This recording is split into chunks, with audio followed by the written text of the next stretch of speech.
Hello again, everyone. Edwin Learnard back once again in this YouTube astrological segment. I'm going to be talking about the Moon conjunct Jupiter in a natal chart. Now, some of you may remember when I first started my YouTube astrology channel, I did a series on the aspects in natal chart. They were a little bit concise, and some people may have referred to them as snappy. So what I decided to do is make another series on them in which the videos would be a little bit longer and more descriptive. So anyway, first thing up is, well, if you have the Moon conjunct Jupiter in a natal chart, well, there may be a very tremendous, intense need, which is the Moon, to expand horizons, which is Jupiter.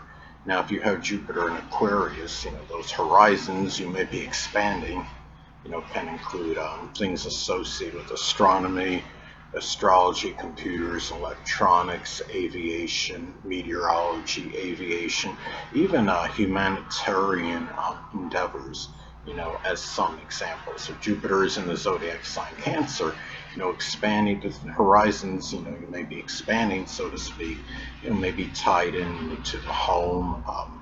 It could be, doing something, with family, or, doing some Cancerian, related, field, whether it could be something with cooking, culinary, restaurant work, real estate, home remodeling, renovation, working as a home caregiver, interior decoration as some examples. Now also too, if you have the Moon conjunct Moon conjunct Jupiter in a natal chart, there may be a very intense enthusiasm, which is Jupiter, to attain the emotional needs, which is the Moon.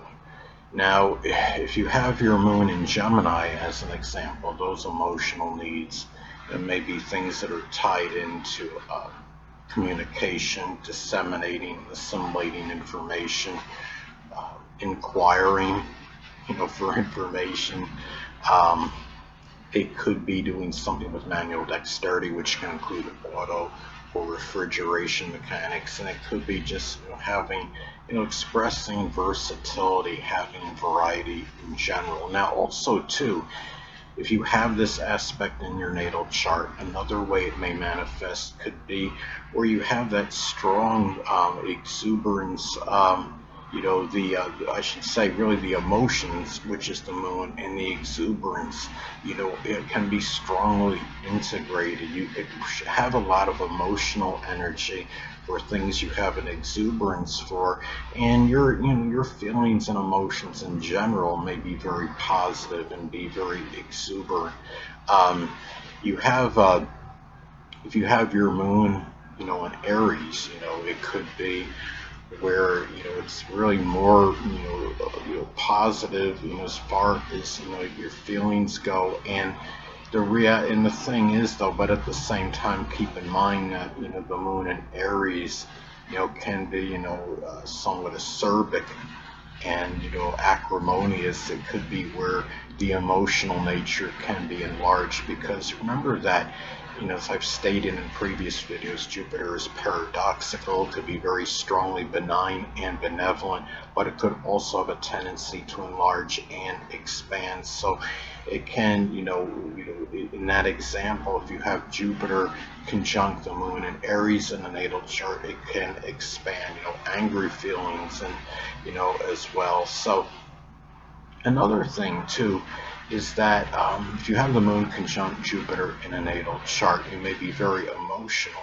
which is the Moon, in terms when you're expressing your philosophies and beliefs, which is Jupiter. If you have Jupiter in Capricorn as an example, those philosophies and beliefs may be tied into things connected with the government or politics. They could be beliefs that are very orthodox, very conventional.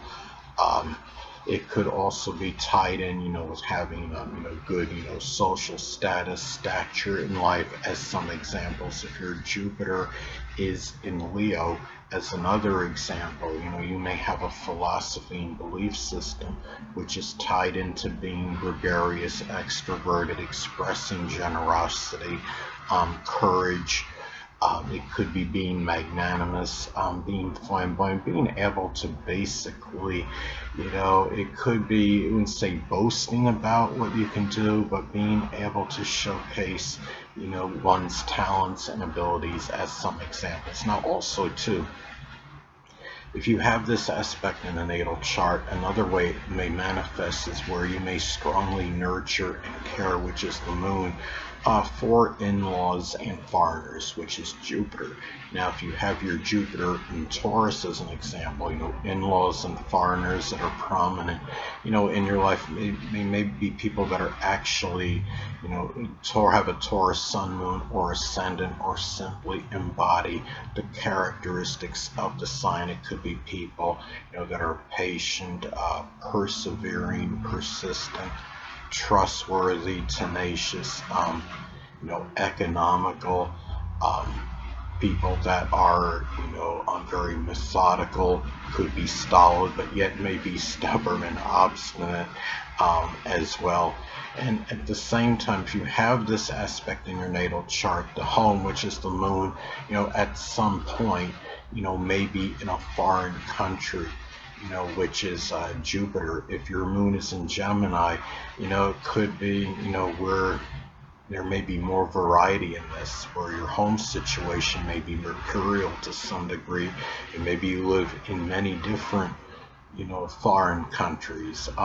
If the moon is in Aquarius, you know, it could be a place that's somewhat unusual. You know, as some examples. Now, the thing about this is too, and also let me give another example. The moon is in Taurus. It may be a home in which you desire more stability and stay there for a while if you do actually move to a foreign country.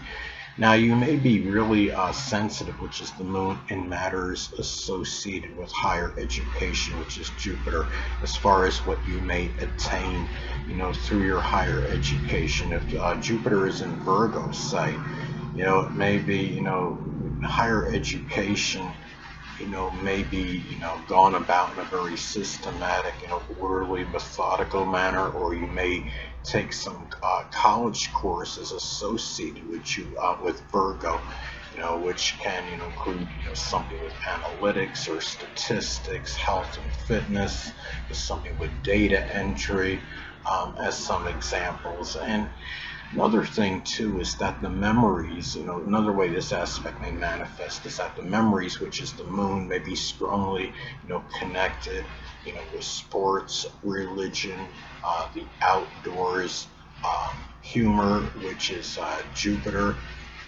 With Jupiter going back to Aquarius as an example, the humor may be somewhat, unorthodox or very unusual or unique.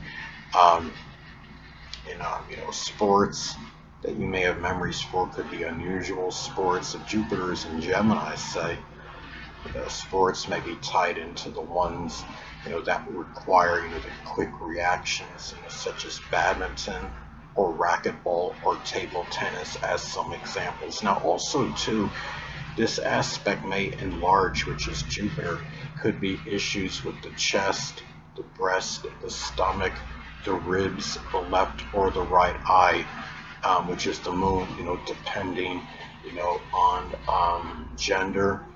Gemini, maybe there's issues with the eyes, could be, one of the eyes could be, double vision. Pisces can be blurred vision, I would say, as some examples. And also, too, there may be a greater propensity to gain weight, as well, because keep in mind, Jupiter is connected with obesity.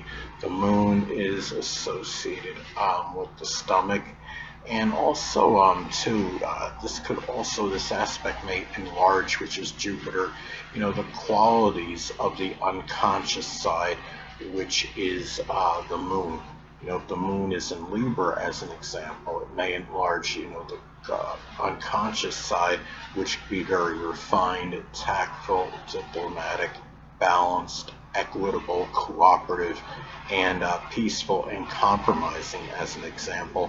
And there may also be, greater prosperity, maybe prosperity, which is Jupiter, doing something, connected with the public, which is the moon. If the moon is in Scorpio, as an example, it could be doing something with locksmithing or psychology or even the occult, which includes astrology. There may be something with work connected with insurance or taxes, as some examples. So anyway, people, that'll conclude this YouTube astrological segment. Until next time, Edwin Learnard saying, stay well.